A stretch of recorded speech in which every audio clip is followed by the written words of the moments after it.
Me llamo Maggie Love. Acababa de jubilarme tras décadas de trabajo, y para la mayoría, mis días probablemente parecían un sueño: almuerzos tranquilos, paseos por la tarde, alguna copa de vino con amigos de vez en cuando y la libertad de hacer lo que quisiera. Pero cada vez que llegaba a casa y la encontraba vacía y me hundía en el silencio de mi sala de estar, lo único que podía sentir era el peso de la soledad asentándose como polvo. De joven, tuve un amor que pensé que duraría para siempre, de esos que te conquistan y prometen quedarse. Pero el hombre que juró amarme para siempre se fue por otra. Después de eso, dejé de creer en el romance. Me entregué por completo a mi trabajo, llenando las décadas con horarios y ascensos, pensando que tal vez si me mantenía lo suficientemente ocupada, no sentiría el vacío. Ahora, de repente, estaba en el acto final de mi vida. Había hecho las paces con la idea de envejecer sola. Eso fue hasta que una tarde lluviosa en el centro comunitario para personas mayores, conocí a Raymond. Llovía a cántaros ese día y había olvidado mi paraguas. Estaba de pie bajo el toldo, frunciendo el ceño ante el diluvio, cuando una voz cálida me habló a mis espaldas. «Disculpe, señora», dijo con suavidad. «¿Qué le parece si compartimos?» Me giré y vi a un hombre, de cabello canoso pero lleno de vida, que me ofrecía un gran paraguas negro. Su sonrisa era amable, no demasiado entusiasta, simplemente genuina. Iba a decir que no, pero la lluvia era implacable. En lugar de eso, asentí levemente. «Soy Raymond Walker», dijo mientras caminábamos uno al lado del otro. «Tengo 68 años y vivo en ese edificio de enfrente. Era ingeniero mecánico antes de jubilarme. Pensé que fue solo un encuentro casual. Pero luego me lo encontré de nuevo. Esta vez en el parque». Raymond tenía un carácter tranquilo, siempre hablando con un tono alegre y un destello de travesura en la mirada. Se acercaba solo para charlar, sin agenda ni expectativas. Con él, sentí algo que no había sentido en años: tranquilidad. Alegría. ¿Tener un amigo como él? No sonaba tan mal.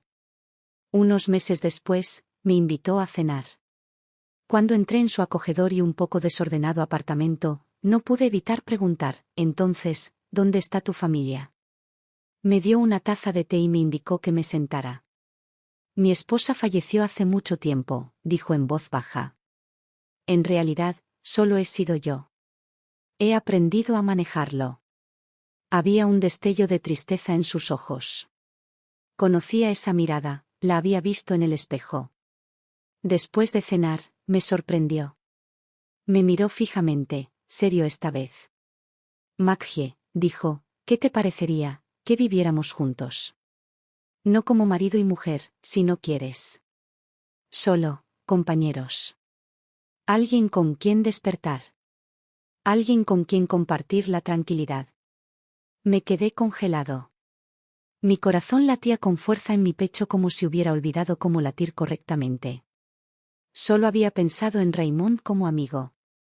No esperaba que dijera algo así, menos esta noche, no con un asado y un té dulce. Debió haber visto el pánico en mi cara, porque se rió nervioso y agitó una mano. «Ah, no te preocupes. Solo bromeaba». Era una broma. La comida terminó de una manera incómoda, ambos buscando una pequeña charla para llenar el silencio.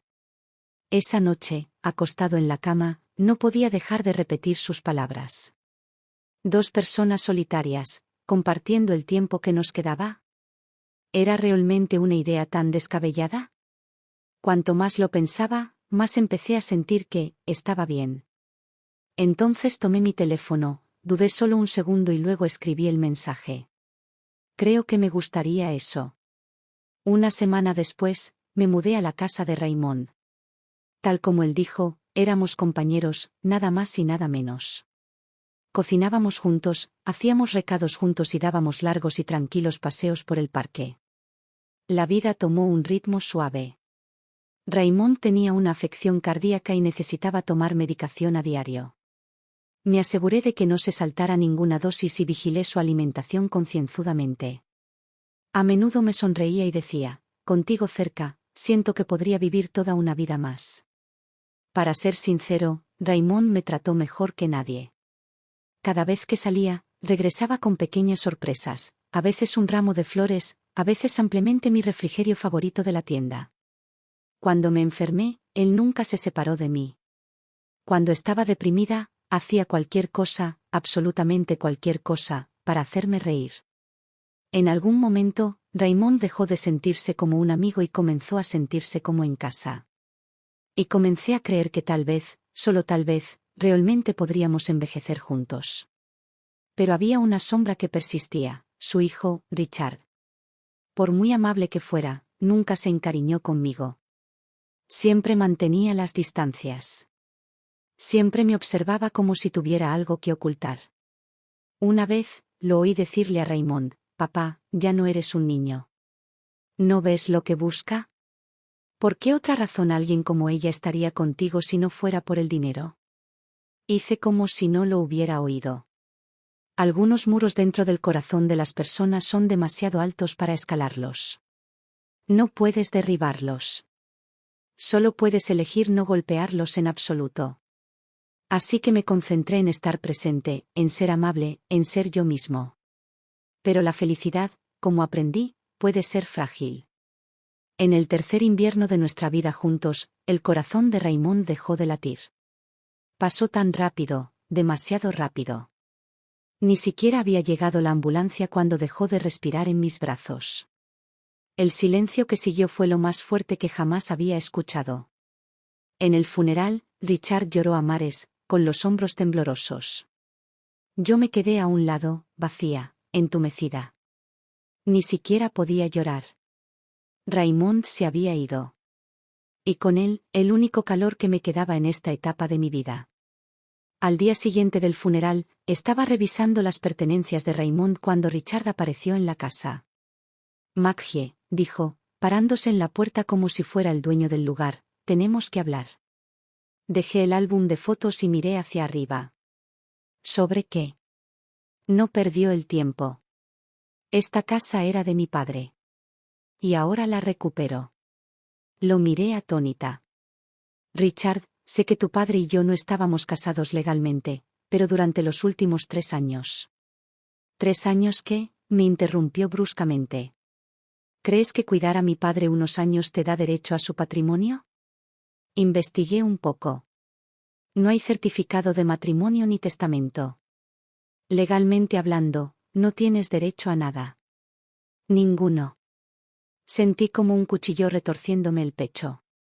«Nunca quise nada de él», dije con la voz entrecortada. Pero las lágrimas brotaron demasiado rápido, ahogando el resto de mis palabras.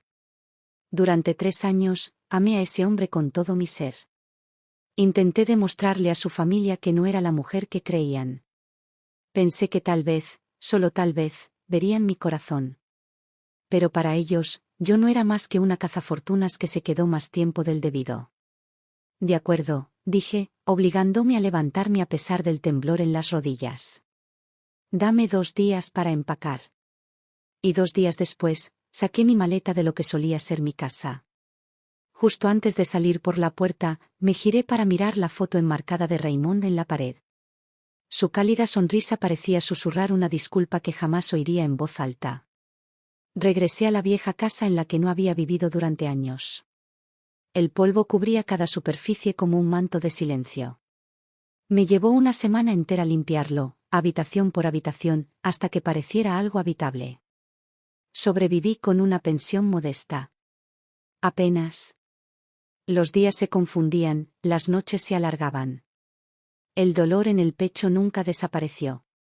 Sin Raymond, el sueño se volvió un extraño. Pasaba más noches mirando al techo que soñando. Durante el día, pasaba las horas como un fantasma. Pasó el tiempo, como siempre. Pasaron 2 años. La vida volvió a un ritmo monótono. Lo conseguí. Pero cada vez que pasaba por el mercado de agricultores donde Raymond y yo solíamos comprar juntos, los recuerdos me golpeaban como una ola, inesperados y nítidos. Debido a mi historial de salud, me aseguré de hacerme chequeos anuales. Este año, sin embargo, algo cambió. Mi médico me llamó después de recibir los resultados de las pruebas. Parecía cauteloso. Nos gustaría que le hicieran más pruebas en el hospital regional. Mi corazón se hundió. Algo estaba mal. Pedí cita en el centro médico de la ciudad. ¿Los resultados? Aterradores. Cáncer de pulmón en etapa temprana. La cirugía era urgente. La operación y el postratamiento costarán alrededor de 150.000, dijo el médico. Sentí que el suelo se inclinaba debajo de mí. En los últimos años, la mayor parte de mi pensión se había destinado a cubrir los gastos de manutención con Raymond. Lo compartíamos todo, y nunca quise depender solo de él. Los medicamentos de Raymond tampoco eran baratos. Más de una vez, contribuí con mi dinero. Ahora mis ahorros casi se habían acabado. ¿Y $150.000? Bien podrían haber sido 1.000.000. Después de salir del hospital, fui directamente al banco a retirar algo de dinero para los próximos exámenes. Mientras hacía fila, mi mente se remontó a aquel día de hace 2 años, cuando me obligaron a salir de la casa de Raymond.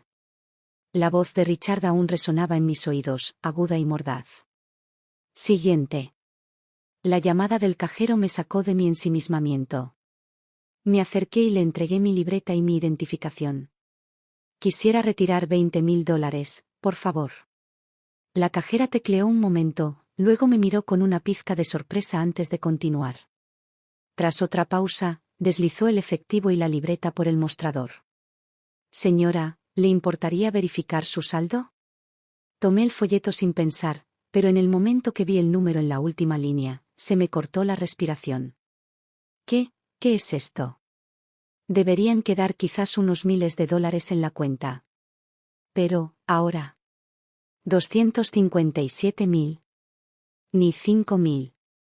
Ni 50. Sino $257.000, una suma mucho mayor de lo que jamás imaginé tener en mi cuenta bancaria. Se me secó la garganta. ¿De dónde salió este dinero?, pregunté, casi sin palabras.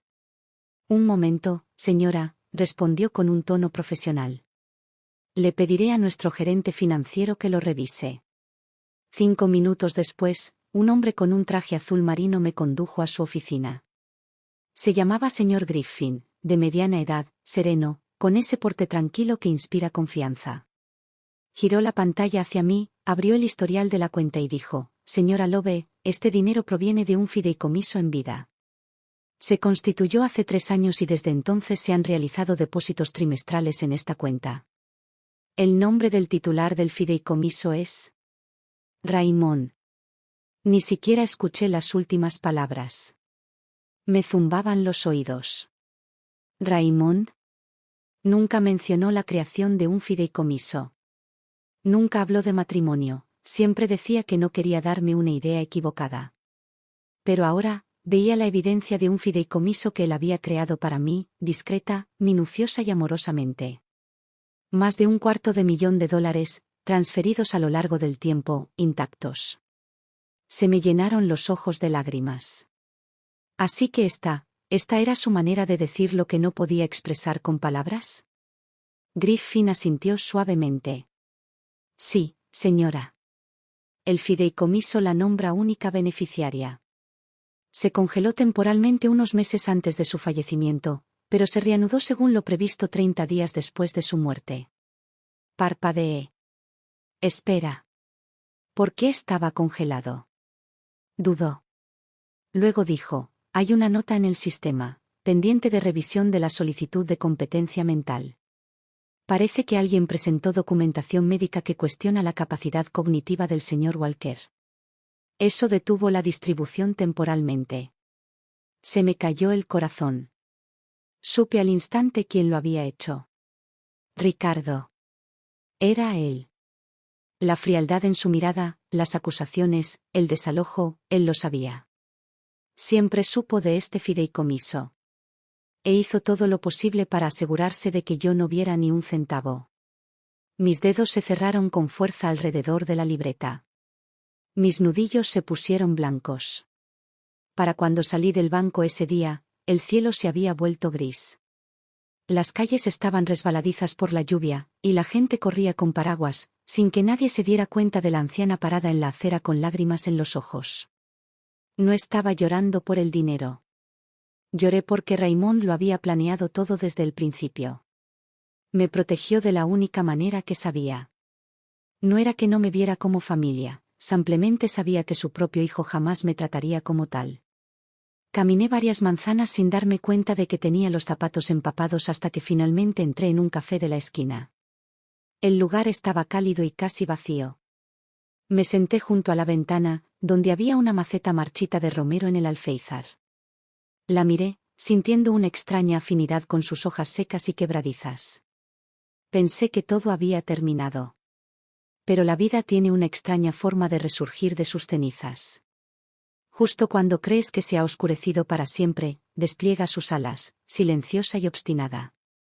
Me sequé las lágrimas y saqué mi teléfono. Hola, ¿podrías ponerme en contacto con el Centro de Asistencia Jurídica local? Una voz tranquila al otro lado respondió, habla Maggie. Soy abogada jubilada y voluntaria en el centro comunitario. ¿En qué puedo ayudarle? Me temblaba la voz.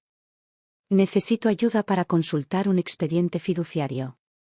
Me lo dejó mi difunto socio. Maggie Randall tenía más de 70 años. Hablaba despacio pero con precisión, como un hacha sin filo que aún daba en el clavo en cada problema. Cuando nos vimos por primera vez, le entregué una carpeta temblorosa con documentos. Me miró y simplemente dijo: no nos apresuremos. Lo revisaremos página por página. Pusimos todo sobre la mesa, un resumen del fideicomiso del banco, 2 cartas copiadas y el contrato original, claramente fechado hace 3 años, titulado como un fideicomiso en vida. Raymond, murmuró, hojeando el documento. Un viejo ingeniero mecánico. Lo recuerdo. Vino a verme una vez, preguntándome sobre los derechos de los beneficiarios de las parejas de hecho. Levanté la vista sorprendido. ¿Él vino a verte? Ella asintió y abrió un cuaderno encuadernado en cuero. Claro como el agua. Me preguntó si era legalmente seguro establecer un fideicomiso para una mujer que no era su esposa. Le dije que, mientras estuviera en pleno uso de sus facultades mentales y todo estuviera debidamente firmado y atestiguado, no habría ningún problema legal. ¿Le ayudaste a montarlo? No, dijo ella, negando con la cabeza. Solo le expliqué lo básico. Terminó trabajando en otra firma. Recuerdo el nombre, un joven llamado Barrett, especializado en planificación patrimonial. Dio un golpecito en la esquina inferior del documento. ¿Ves? Ese es el sello de Barrett Lab. Pero la última página es extraña. Me incliné hacia adelante. Donde debería haber estado la firma de Raymond, solo había una mancha de tinta apenas legible. Junto a ella, estampada en rojo, estaba la frase, revocada /diagonal en revisión. Se me encogió el estómago. ¿Qué significa eso? La voz de Maggie se mantuvo tranquila, pero su expresión se endureció. Suele significar que alguien impugnó la firma. O bien la persona que creó el fideicomiso intentó revocarlo o modificarlo, o bien alguien más presentó una demanda en el tribunal, alegando que no estaba en condiciones mentales cuando lo firmó. Mis manos se enfriaron. ¿Quieres decir, qué podría haber sido Richard? Apenas pude pronunciar las palabras. No respondió directamente. En cambio, sacó un bloc de notas amarillo. Voy a presentar una solicitud en la oficina de Barrett. Pediremos la documentación original y cualquier grabación de firma disponible. Si alguien intentó revocarla, tiene que haber un registro documental legal. ¿Podemos averiguar quién lo presentó? Si ellos no borraron los registros, dijo, entrecerrando los ojos como un veterano preparándose para la guerra, lo haremos nosotros. Pasamos 2 días enteros revisando la documentación. La atención al detalle de Maggie fue realmente notable. Marcó cada cláusula clave con notas adhesivas amarillas e incluso dibujó varias cronologías para seguir los eventos. A la 3ª mañana, recibimos una respuesta de Barrett Lab. Confirmaron que Raymond, de hecho, había establecido el fideicomiso hacía 3 años. El beneficiario designado era yo, y la cuenta quedó bajo custodia total del banco, con pagos programados. Pero entonces llegó el giro. 3 meses antes del fallecimiento de Raymond, la oficina de Barrett recibió un certificado médico adjunto a una evaluación psiquiátrica. Estaba firmado por un médico del Centro Médico Laxalt, que declaraba: el paciente presenta deterioro cognitivo progresivo y disminución de su capacidad para tomar decisiones. Se recomienda suspender todas las autorizaciones legales. Maggie entrecerró los ojos al hojear la página. Centro Médico Laxalt, ¿has oído hablar de él? Asentí lentamente. Ahí es donde Raymond tenía sus chequeos regulares. Su hijo programaba todas sus citas allí. Tamborileó con los dedos sobre la mesa, con un tono sombrío. Algo no cuadra.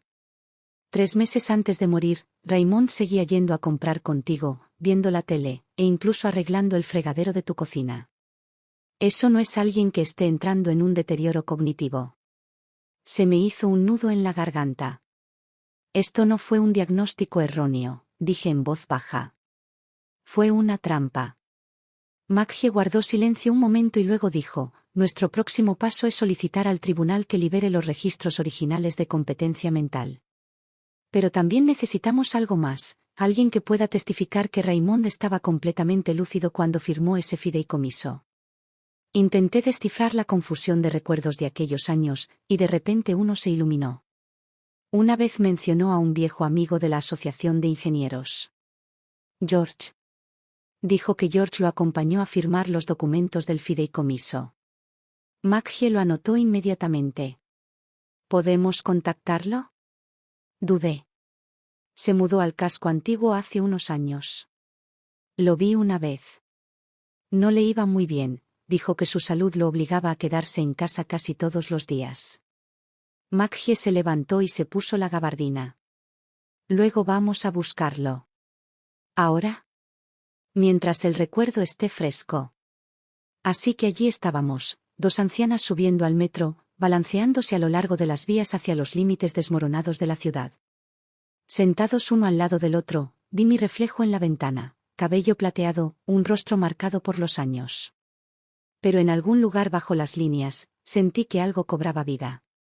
Quizás no podamos correr tan lejos ni tan rápido como antes. Pero aún podemos permanecer donde debemos estar. Aún podemos elegir no ceder. Especialmente cuando te das cuenta, esta pelea no es por dinero. Se trata de custodiar el último regalo silencioso que un hombre dejó atrás. Su último acto de amor. George vivía en la planta baja de un edificio de 3 plantas sin ascensor en el casco antiguo. La pintura de su puerta se estaba descascarando y el timbre oxidado no funcionaba. Llamé 2 veces antes de que se oyera una voz ronca desde dentro. ¿Quién es? Soy Maggie, dije con dulzura, intentando mantener la voz cálida. La amiga de Raymond. La puerta se abrió apenas 1 centímetro. Unos ojos nublados pero penetrantes me observaban desde el hueco. Era él. Se había vuelto delgado, casi demacrado, con las mejillas hundidas y la respiración dificultosa, pero en el momento en que me reconoció, algo en su expresión se suavizó. George, dije, ¿recuerdas el fideicomiso del que habló Raymond? Hizo una pausa por unos segundos y luego asintió. Maggie dio un paso al frente. ¿Puede confirmar que Raymond estaba en plenas facultades mentales cuando creó el fideicomiso? George me miró fijamente un buen rato y finalmente dijo, despacio pero con claridad, fui con él ese día. A la oficina de Barrett. Fue muy claro. Todo el tiempo. Incluso me agarró la mano y me dijo, necesito asegurarme de que Maggie esté bien cuidada. No quiero que mi hijo la eche algún día. Me tapé la boca y las lágrimas corrieron por mis mejillas. George negó con la cabeza. No estoy muy bien de salud. Nunca supe nada sobre el pago del fideicomiso. Pensé que tal vez cambió de opinión. No fue él, dije con voz temblorosa. Fue en quien estás pensando. Lo manipuló. Maggie sacó rápidamente su teléfono y pulsó el botón de grabar. Señor George, ¿estaría dispuesto a dar una declaración oficial? Se apoyó en el marco de la puerta, recuperando el aliento. Lo haría. Raymond era mi hermano en todo menos en la sangre. Le prometí que si se iba primero, me aseguraría de que la verdad saliera a la luz. En el viaje de regreso, me quedé parado en el andén del metro durante un largo rato, mirando las luces en el túnel. Maggie ya estaba en contacto con el tribunal, solicitando testimonio de testigo de emergencia. Y mi mente seguía dando vueltas en una frase. Necesito asegurarme de que Maggie esté bien cuidada. 2 días después, Maggie me envió un mensaje de texto: tenemos un problema. Nos conocimos en el centro de asistencia jurídica. Me entregó unos documentos impresos. Mira esto. La primera página era una copia de un expediente médico. Archivado por Richard. Presentó esto, dijo Maggie con un tono frío como el acero. Afirma que Raymond mostró un deterioro cognitivo creciente 3 meses antes de su muerte. Incluye las firmas de un psicólogo y un médico de cabecera. Ella pasó a la página siguiente. Y lo que es peor, utilizó esa reclamación para presentar una moción ante el tribunal para congelar todos los activos relacionados con el fideicomiso y que la casa se considerara parte del patrimonio familiar. Mis dedos se entumecieron mientras agarraba la página. ¿Cómo logró esto? Se aprovechó de una zona legal gris, explicó Maggie. Si un familiar presenta pruebas médicas que generen inquietudes sobre el estado mental de alguien, el tribunal puede congelar temporalmente cualquier acuerdo financiero con terceros. Hasta que se resuelva el asunto. Incliné la cabeza hacia atrás, mirando al techo. Sentía que la indiferencia del mundo entero se escondía justo debajo de esa fina capa de pintura blanca. Maggie pasó otra página. Esto es aún más indignante. Tan solo un día después de presentar esa solicitud, Richard presentó una solicitud de transferencia de propiedad para que la casa de Raymond fuera escriturada a su nombre. Lo planeó desde el principio, susurré.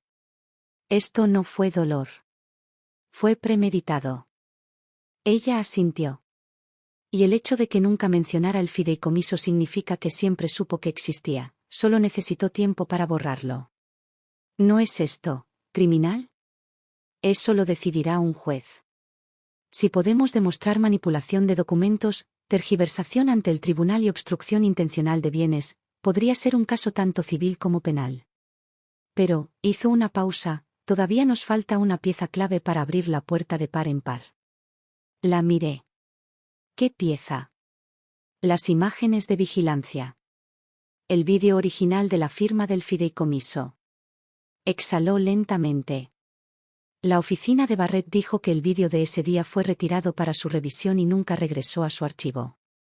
Se me cayó el alma a los pies. ¿Quién te ha tirado? Richard. Vino él mismo. Afirmó que actuaba en nombre de su padre y que necesitaba revisar la situación de su patrimonio. ¿Hay alguna manera de recuperarlo? Si no fue destruida, sí. Me miró fijamente a los ojos. Tenemos que presentar una demanda por fideicomiso. Congelar todas las reclamaciones pendientes de Richard.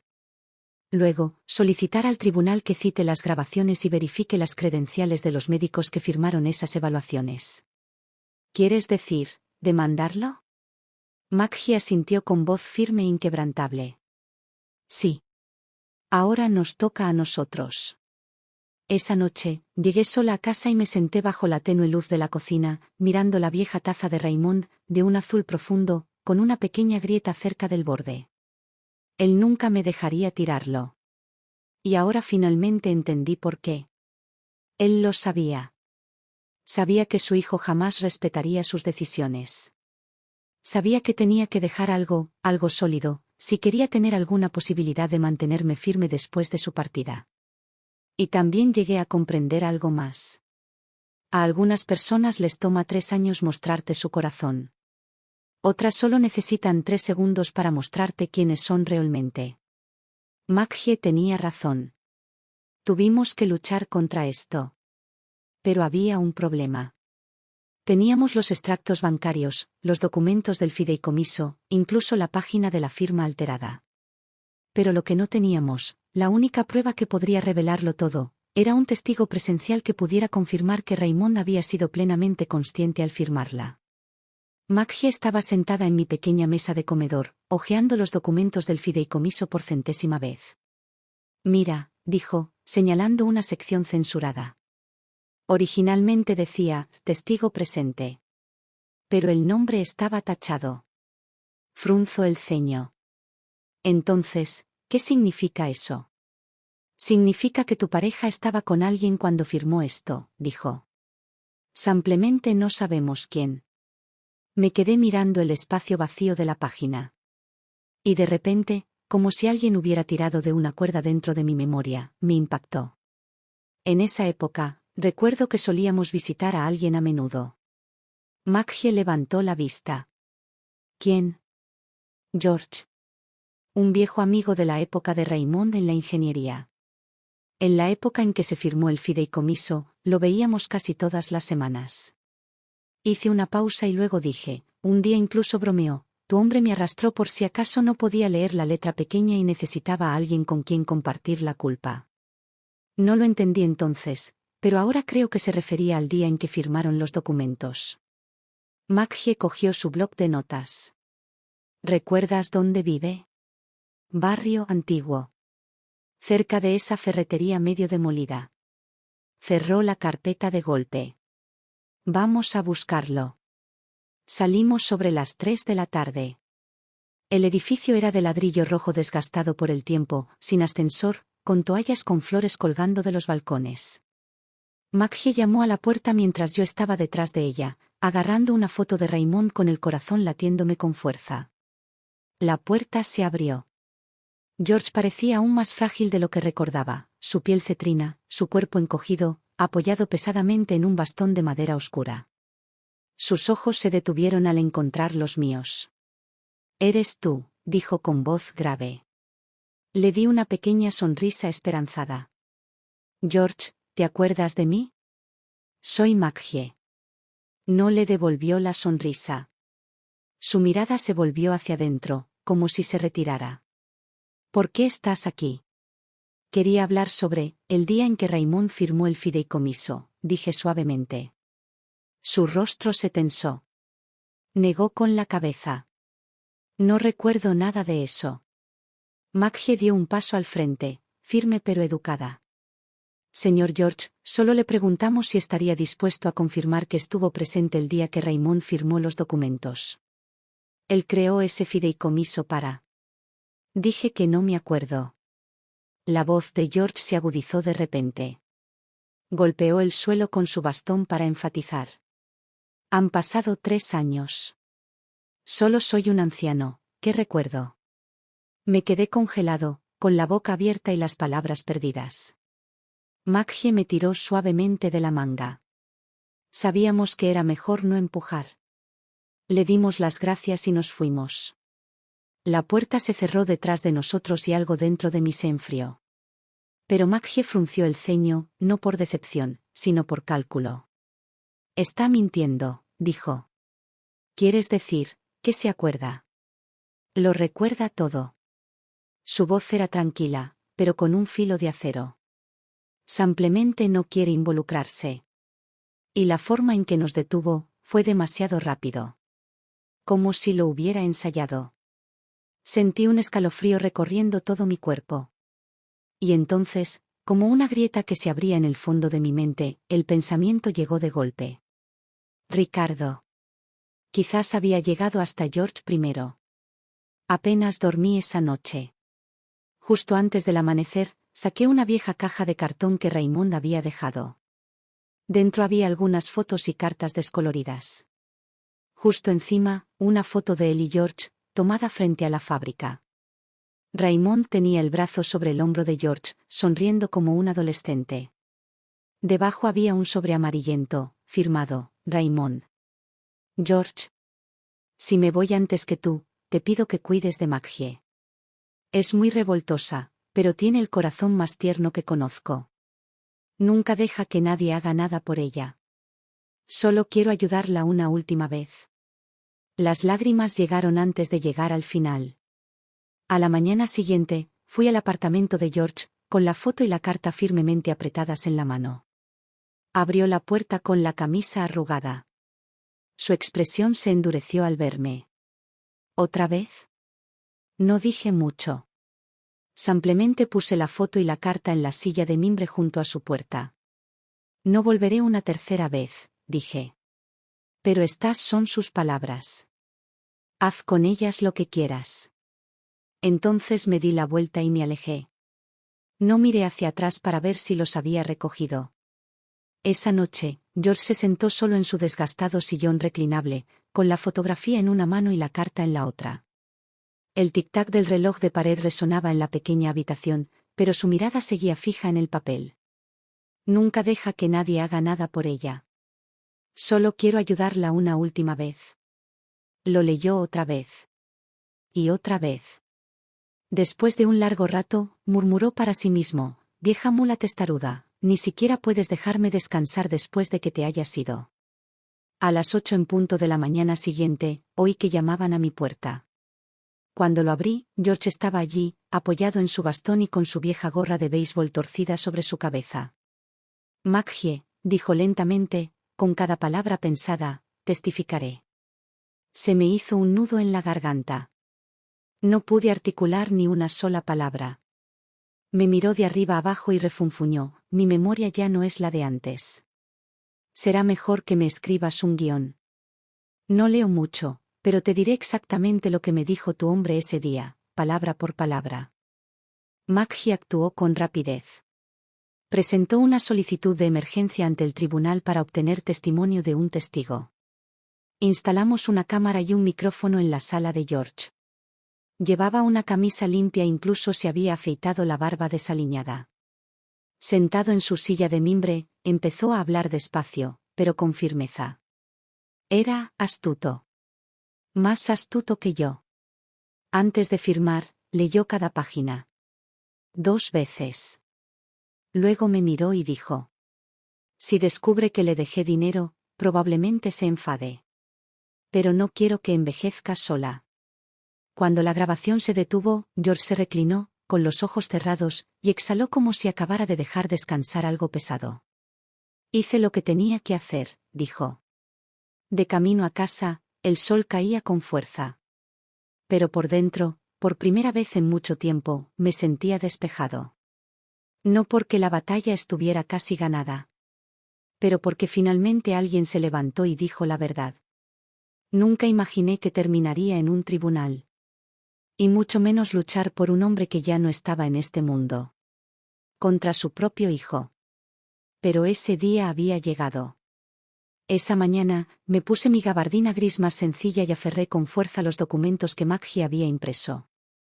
Llegamos temprano al juzgado y nos sentamos en uno de los largos bancos de la sala de espera. Maggie hojeaba sus notas, concentrada y firme.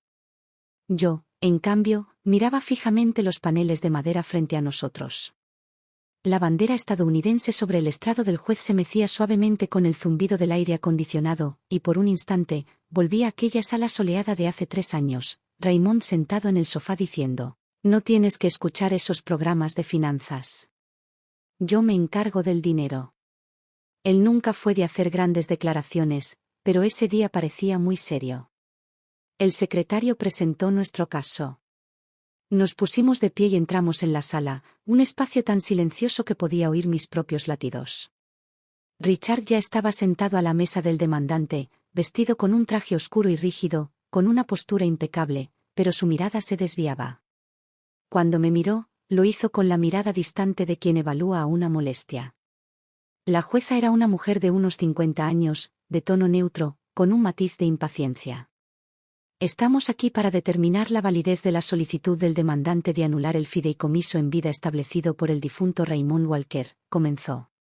Ahora escucharemos las pruebas y los testimonios de ambas partes. Maggie se levantó para hablar primero, con voz tranquila y firme. Presentamos documentación que confirma que el fideicomiso en cuestión fue creado hace 3 años por el señor Raymond Walker en plenas facultades mentales.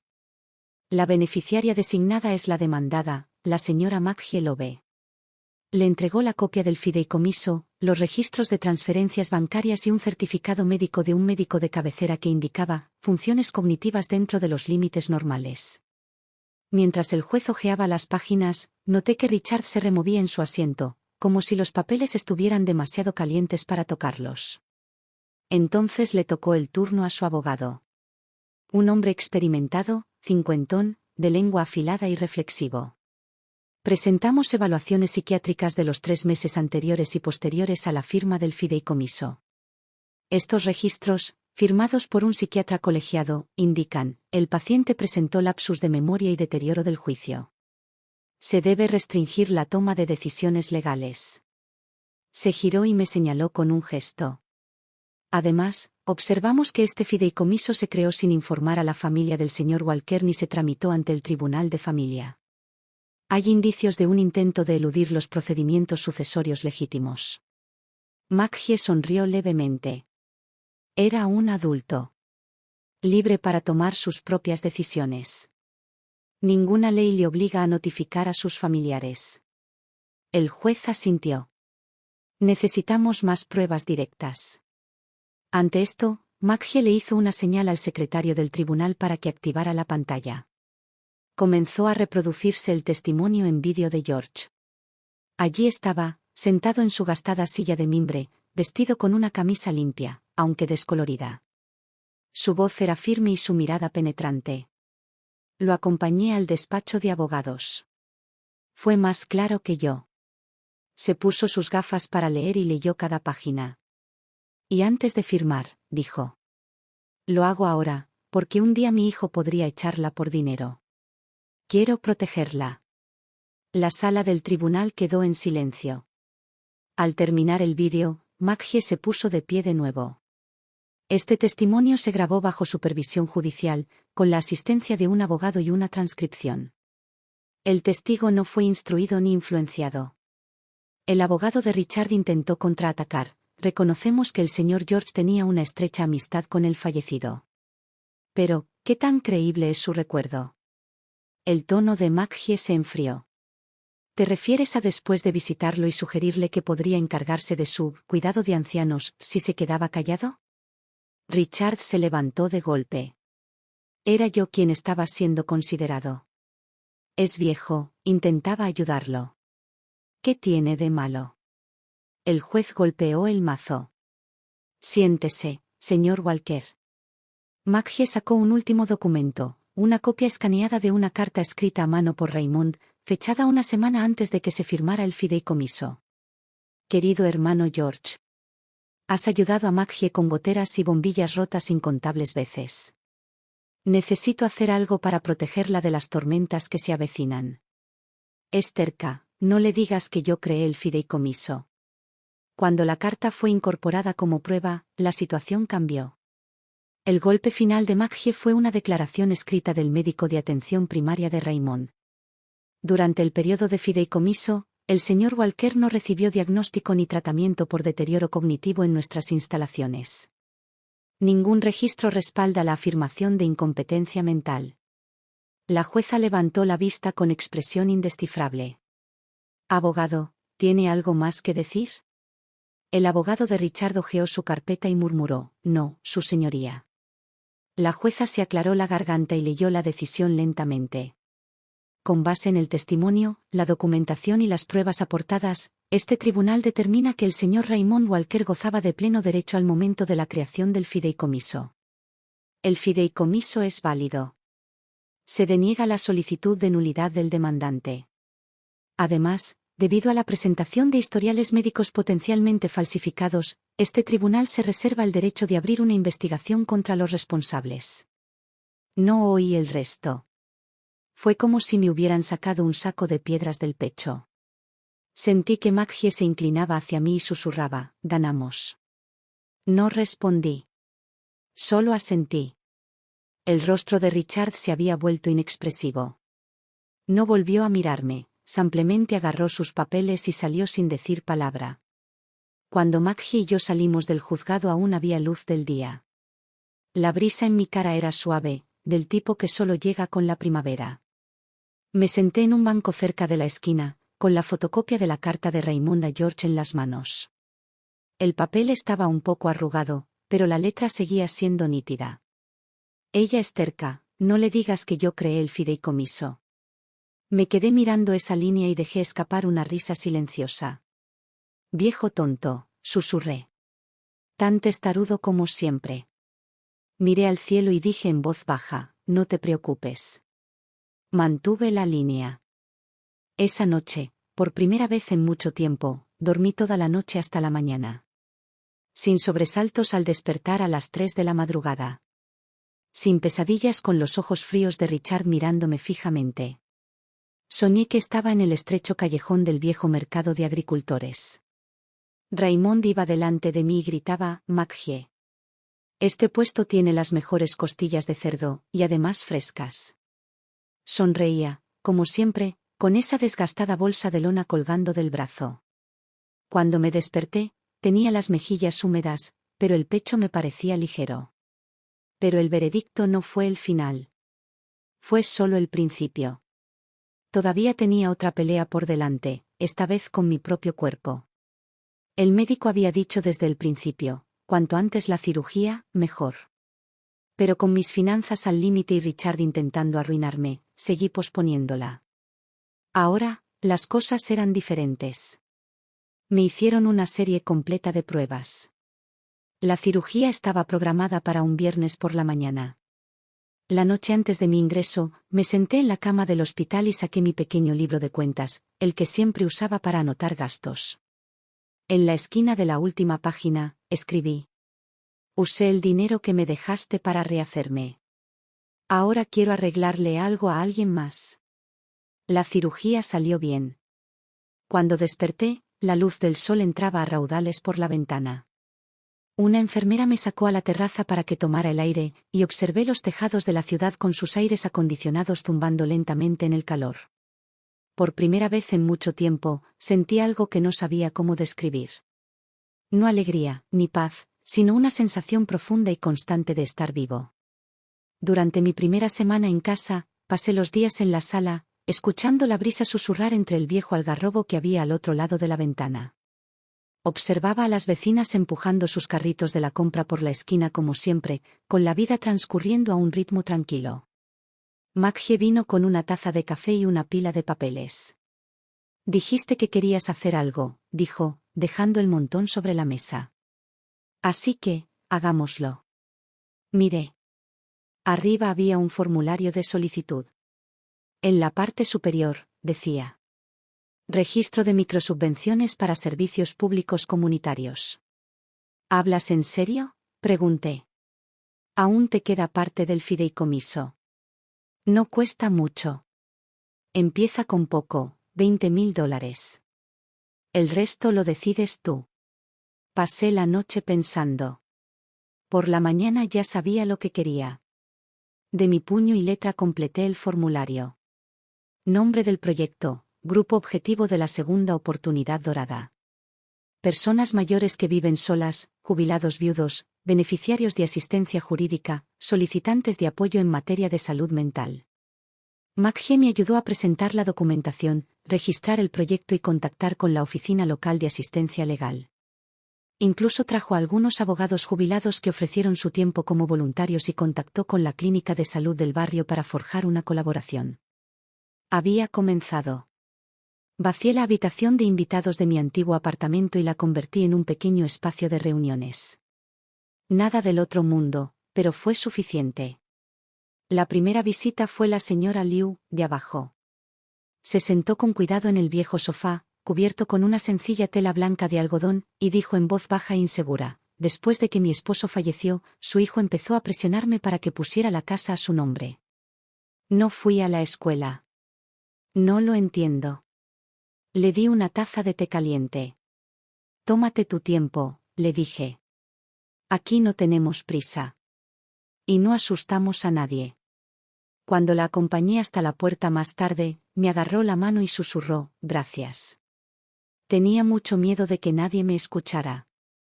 Al cerrar la puerta, de repente me sentí como una especie de reparadora. No soy el tipo de persona que arregla lavabos o cables. El tipo que intenta reconstruir los pedazos de la vida desmoronada de alguien en la vejez. Pasaron los meses y Golden Second Chance se convirtió en un nombre pequeño y silencioso en nuestra comunidad.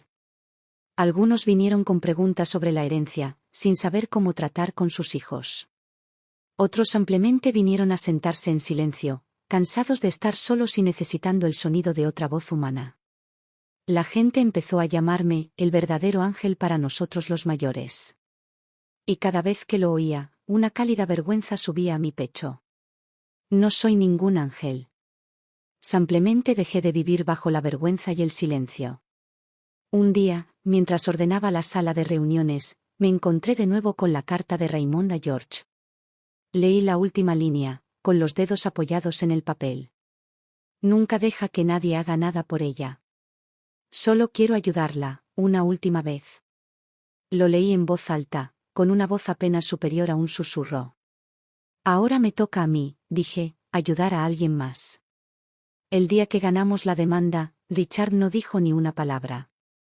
Simplemente salió de la sala y desapareció. Pensé que ese sería el último capítulo entre nosotros. Pero el destino no es un hilo que se pueda cortar de un tirón. Tiene la peculiaridad de manchar de tinta las páginas que creías ya pasadas. 3 meses después, Maggie vino. Se sentó y empezó diciendo, ¿te enteraste de que despidieron a Richard? Casi se me cae la taza. ¿Qué?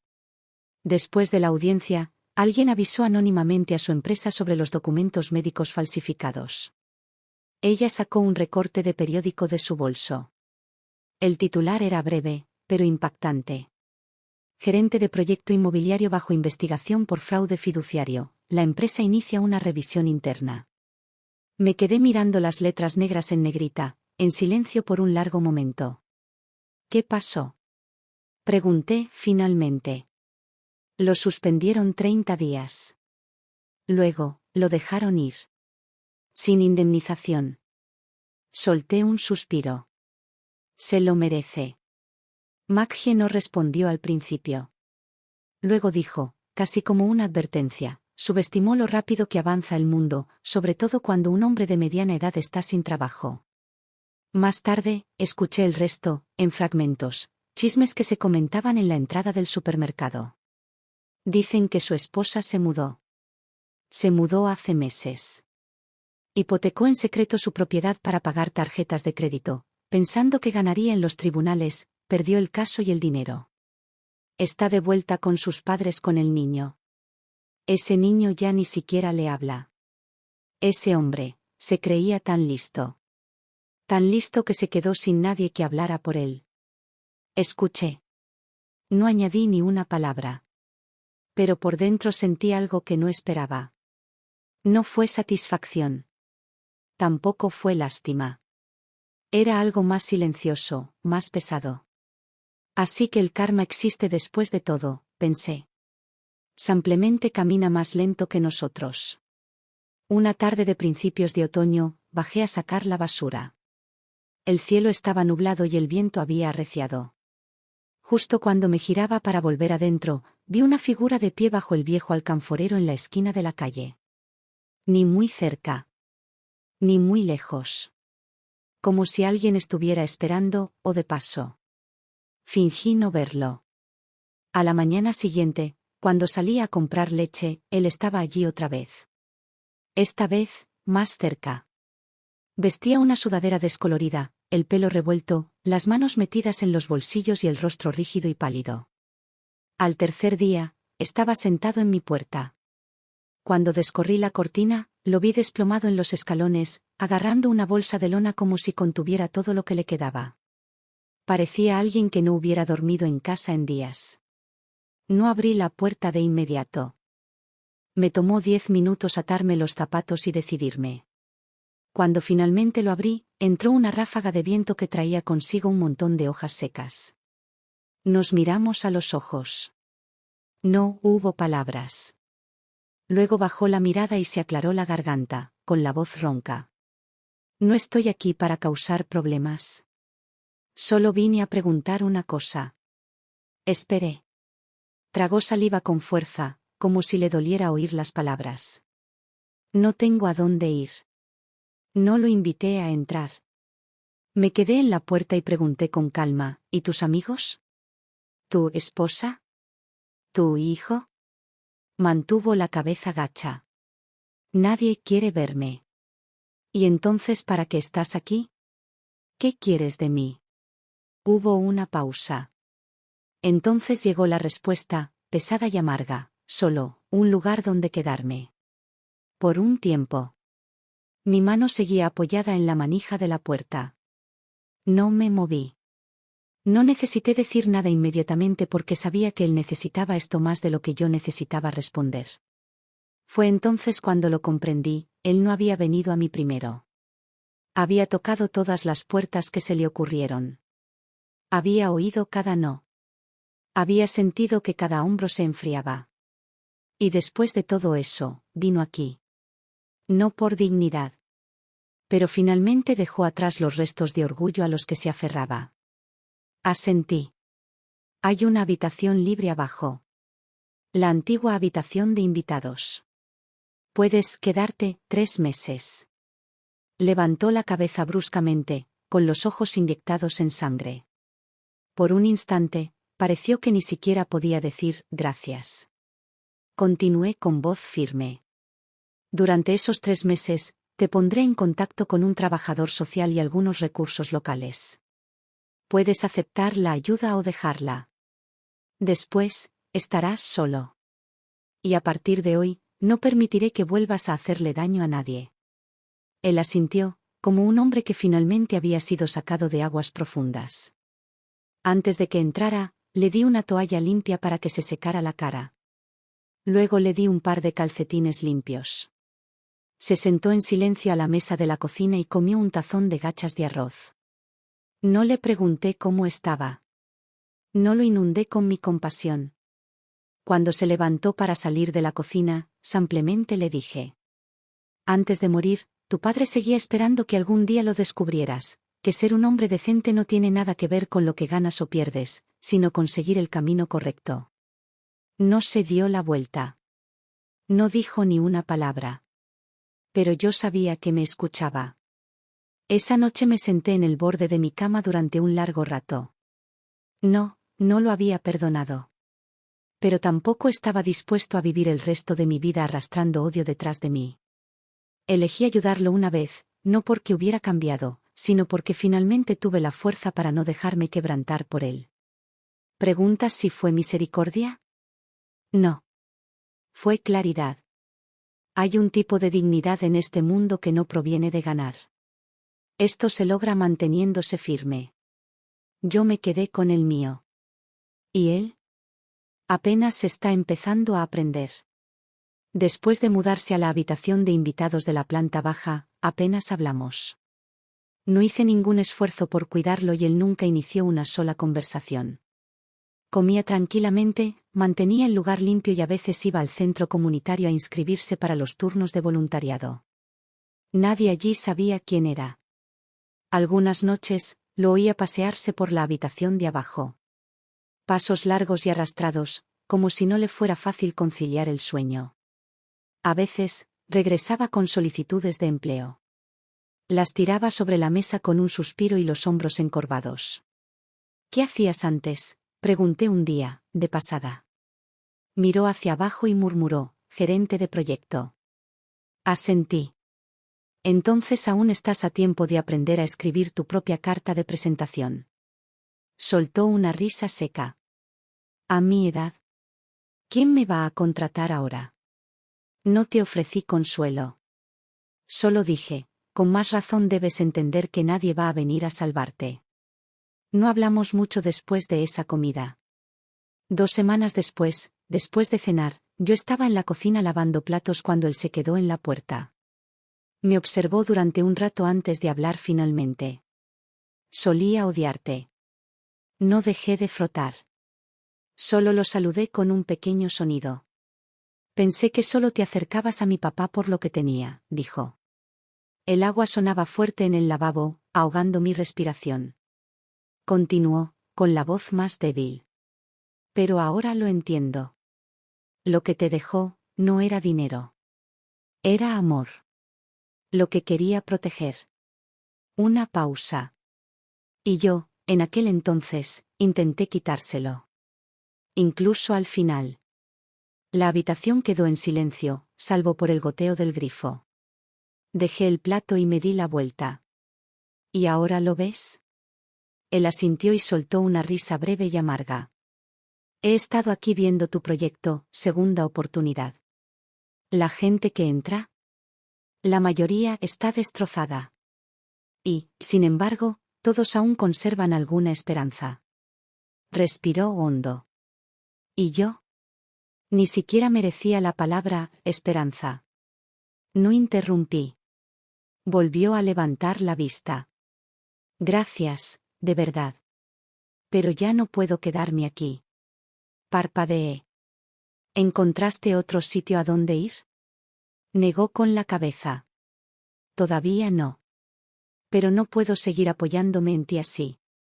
Ya has hecho más que nadie. Si me quedo, solo estaría convirtiendo tu bondad en una muleta. Dudó un momento y luego añadió en voz baja. Maggie, tal vez lo mejor que hizo mi papá fue encontrarte. Se me hizo un nudo en la garganta. Pero simplemente asentí. No eres la primera en decirlo, pero eres quien más lo necesitaba. A la mañana siguiente, se fue. Ni un adiós, ni un golpe a mi puerta. Solo una nota dejada en la mesa de la cocina. Voy a intentar arreglar mi propio desastre. No prometo nada. Pero lo intentaré. Me diste una oportunidad, no la olvidaré. Ricardo. No lloré cuando lo leí. Sentí que algo cambiaba. Como si la casa, ese lugar donde antes tanta dignidad había sido pisoteada, por fin volviera a respirar, libre del peso que había soportado.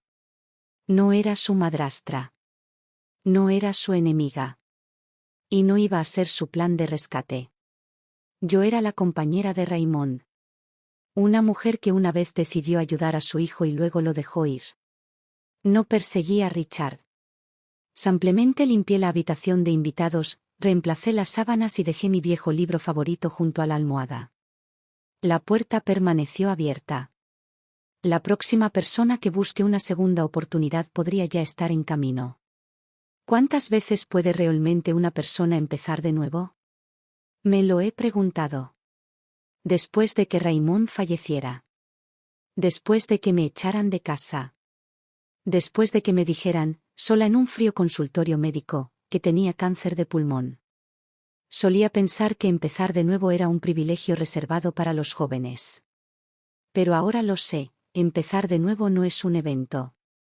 Es una decisión que tomas, una y otra vez, cada vez que la vida te derriba, te corta profundamente o te lleva al límite, y aún así eliges lavarte las manos, levantar la cabeza y dar un paso más. Golden Second Chance se convirtió lentamente en una especie de leyenda silenciosa en nuestro pequeño pueblo. Las personas que entraron por esa puerta no eran solo viudas o mujeres desconsoladas. Eran ancianos solitarios. Personas de mediana edad orgullosas que no sabían cómo pedir ayuda. Personas que creían que no tenían remedio. Tenía 2 sesiones a la semana. Y una vez a la semana, grababa un podcast. Sin conferencias. Sin titulares. Solo historias de mi vida. Tus hijos no son tu plan de jubilación, son el resultado de las decisiones que tomaste de joven. El nombre que figura en la escritura no debería basarse en el amor, sino en la sensatez. Envejecer no es el problema. El problema es dejarse tratar como una carga. Al principio pensé que nadie estaba escuchando. Pero entonces desconocidos empezaron a dejar mensajes. Mi mamá dice que suenas como la versión de sí misma que nunca supo representar. Mi papá finge que no le gustan los podcasts, pero escucha todos los episodios, de principio a fin. Lo llamé mejor a los 70. Alguien me preguntó una vez, ¿de verdad crees que la vida puede mejorar a los 70? Les dije. Ser mejor no significa ser más rico. Ni más ruidoso. Ni más joven. Significa que ya no tienes miedo de estar solo. No tienes miedo de ser incomprendido. No tienes miedo de decir que no. Significa que empiezas a vivir como tú mismo. No como la esposa, la madre o la discográfica de alguien. Un día, organicé una pequeña charla comunitaria en la biblioteca local. La mayoría del público tenía el pelo canoso y las manos suaves. 2 jóvenes sentadas en la última fila, secándose los ojos cuando creían que nadie las veía. Me quedé allí, sosteniendo en la palma de mi mano una tarjeta desgastada, la última carta de Raymond. Y les dije.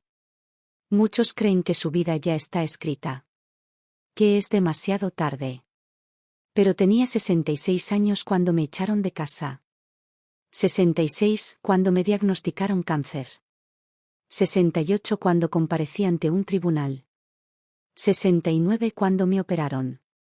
Y a los 70, me convertí en una mujer cuyas historias llegaron a más de 100.000 personas.